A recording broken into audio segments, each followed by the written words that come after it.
If you wonder why some people hate lawyers, this is it, guys.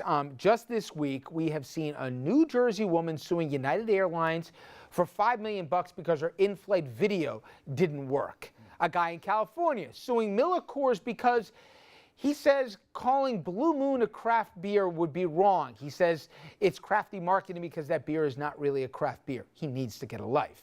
But this one takes the coffee cake. A police officer in North Carolina, a cop, okay, suing Starbucks for 50 grand because he spilled a cup of coffee and burned himself. But you gotta listen carefully. He's claiming the incident was so stressful and traumatic, it kicked in his Crohn's disease, so he had part of his intestine removed. He's also tripling down, claiming his wife was traumatized because she lost her partner and her source of emotional support. You can read between the lines. By the way, the coffee he was given was free. Okay.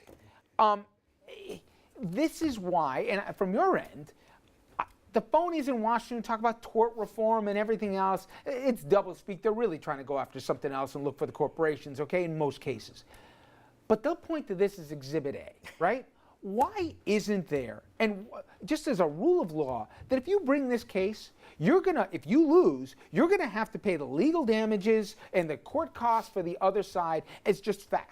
And it was discourage this stupidity from clogging up the courts, giving your profession a bad name. I mean, I think this should drive you crazier than it drives me. So, Rich, this suit is kind of addressing the McDonald's spilled coffee suit. That's what we're really kind of talking about here, where a lady got $20 million for spilled coffee. What you never, and by the way, when I pick a jury, I talk about this all the time because everybody knows about the spilled coffee. What they don't tell you about that case was that McDonald's, over a period of time, was getting complaints that people were constantly getting burned, and there was memorandums saying it doesn't matter because that's better than having them come back to get the coffee. It will take the hit on the lawsuit. The lady spilt it. It was so hot she had to get skin grafts in her waist. See, that's the Jackie Childs in you right there. But the thing about it is nobody talks about that. They talk about these being frivolous lawsuits. But they're not frivolous lawsuits. These are corporations that are making decisions, business decisions, saying that the injury is worth dealing with as opposed to stopping the problem. Okay, hold on. So a person gets a free cup of coffee, a police officer, at Starbucks, which I always claim is never hot enough, okay? And he spills it, he claims that his disease kicked in, that his wife won't talk to him anymore. And I'm sorry, he's a cop too, right? And Rich, he's going to lose the lawsuit. But shouldn't it be more of a disincentive to even be able to bring the suit? There are deterrents for what you said. There are sanctions for frivolous lawsuits that can be imposed against the lawyer for inadequate factual or legal investigation, and even against the attorney? Yes, for failure to properly investigate the factual or legal basis for the claims, and even against the litigant if it's brought in bad faith.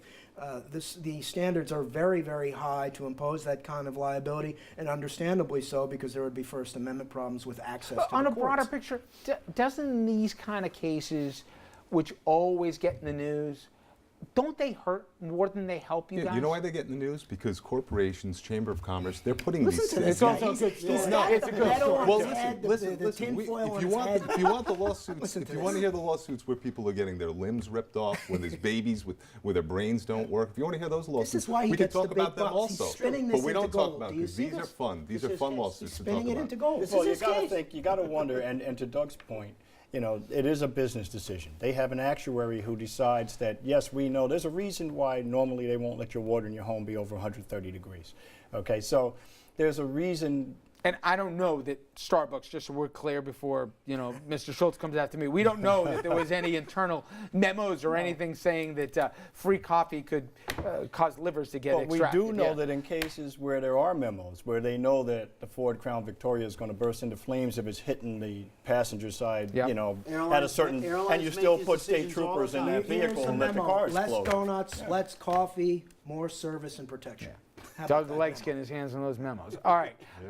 Gentlemen, thank you all very much. Be careful of the coffee, everyone. Coming up next, Hudson Valley Headlines. Stay with us.